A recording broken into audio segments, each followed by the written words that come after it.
আমি যতটা বুঝতে পারি যে আমাদের ভারপ্রাপ্ত চেয়ারম্যান তারেক রহমান সাহেবের মূল উদ্দেশ্যটা হচ্ছে তরুণদের, যুবকদেরকে তিনি রাজনীতির একই সঙ্গে যে ক্রীড়াঙ্গনে তাদের যে পরিচালনা থাকা উচিত এবং এর সার্বিক যে সংগঠন, আয়োজন এবং খেলাধুলার যে বিষয়টা সেটাতে জড়িত হওয়া উচিত, এটাই ছিল তার মূল লক্ষ্য। অর্থাৎ সত্যিকার অর্থেই তারেক রহমান সাহেব যে বাংলাদেশ নির্মাণের স্বপ্ন দেখেন, যে কথা তিনি বারবার বলেন যে তিনি একটা সত্যিকার অর্থেই একটা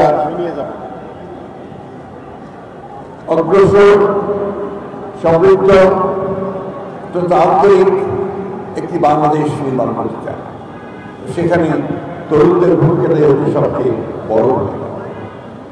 আমরা সম্প্রতি দেখেছি আগস্ট মাসে যে ভয়াবহ ফ্যাসিস্ট যে সরকার, তাকে উৎখাতের ব্যাপারে সবচেয়ে বড় ভূমিকা যারা পালন করছে তারা হচ্ছে ছাত্র এবং জনগণ। দীর্ঘ 15 বছর এই আওয়ামী লীগ ফ্যাসিস্টরা তারা বাংলাদেশ শাসন করে ফ্যাসিস্ট কায়দায় সমস্ত প্রতিষ্ঠানগুলোকে নষ্ট করে ফেলেছে। এই ক্রীড়াঙ্গন তার একটা বড় উদাহরণ।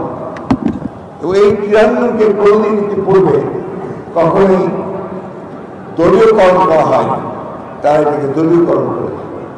যার ফলে আমরা পত্র পত্রিকায় দেখেছি যে সমস্ত মেধাবী, ভালো ট্যালেন্টেড যে সমস্ত খেলোয়াড়রা ছিল তারা কখনই সে সুযোগ পায় না।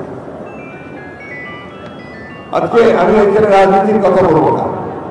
আমাদের এই যে নতুন যে যাত্রা শুরু হয়েছে, এই যাত্রায় আমাদের ক্রীড়াঙ্গনে আমাদের যে জিনিসটা সবচেয়ে বেশি দরকার সেটা হচ্ছে একটা অরাজনৈতিক একটা ঐক্য এবং মেধার চর্চা সবচেয়ে বেশি।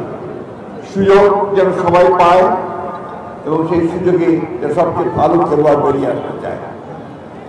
আমাদের এই দেশের তরুণ যুবকেরা, মানুষেরা ক্রিকেটের খুব ভক্ত হয়েছে ইদানিংকালে, কিন্তু একটা সময় ছিল যখন ফুটবল ছিল সবচেয়ে বেশি এখানে একটা জনগণের প্রিয় খেলা। আমাদের আজকে সৌভাগ্য যে ঢাকা মহানগর উত্তরের তিনি সভাপতি দায়িত্ব পালন করছেন, তিনি একজন জাতীয় ফুটবলার, জাতীয় দলের ক্যাপ্টেন। এটা আমাদের একটা বিরল একটা সৌভাগ্য। এবং আমি মনে করি এই যে একজন খেলোয়াড় রাজনীতি এসছে, এতে রাজনীতি কিন্তু সমৃদ্ধ হয়। কারণ খেলোয়াড়দের যারা খেলাধুলার সঙ্গে জড়িত থাকে তাদের মনটা অনেক উদার হয় এবং তারা সমাজের বা যে সমস্ত আপনার কাজগুলো আছে, যেমন মাদক বা অন্যান্য বিষয়গুলো যা গ্রহণযোগ্য নয়, সেগুলো থেকে কিন্তু বেরিয়ে আসতে তারা সাহায্য করে। আজকে এই যে আয়োজন, এই আয়োজন পিছনে এটাও কিন্তু আমাদের ভারপ্রাপ্ত চেয়ারম্যান সাহেবের একটা উদ্দেশ্য যে আমাদের তরুণরা যেন বিপথে না যায়, তারা যেন মাদক বা অন্যান্য যে অপরাধ জগতের সঙ্গে জড়িত না হয়, তারা যেন মাঠে আসে, যারা খেলছে তারা খেলবে এবং যারা দেখবেন তারা দেখবেন। এই যে নির্মল বিনোদন, এই বিনোদন আর কোথাও পাওয়া যায় না। আমি বক্তব্য করবো না, সবাই ব্যস্ত আছে খেলা দেখার জন্যে। আমি মনে করি যে আয়োজনটা একদম নতুন, বাংলাদেশে রাজনৈতিক দলের ক্রীড়া প্রতিযোগিতা আয়োজন করে এটা একেবারে নতুন।